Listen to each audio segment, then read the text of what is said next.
এই দেখেন বড় বড় টাকা দিচ্ছে এখন। ওই যে দেখেন, ওই যে দেখেন বড় বড় টাকা।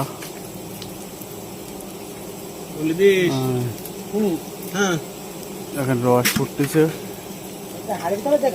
সামনে আস বলো।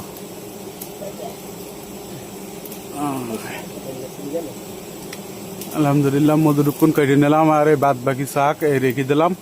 আবারও এটি মধু করবে, এই যে এতে আবারও মধু করবে, দেখতে পাচ্ছেন। এই রেখে দিলাম।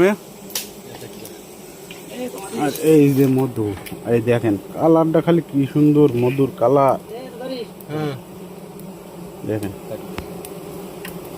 এই যে দেখেন খালি কালার মধুর, এই দেখেন মধুর কালার। এর থেকে খাঁটি মধু আর কোনো জায়গায় পাওয়া যাবে না।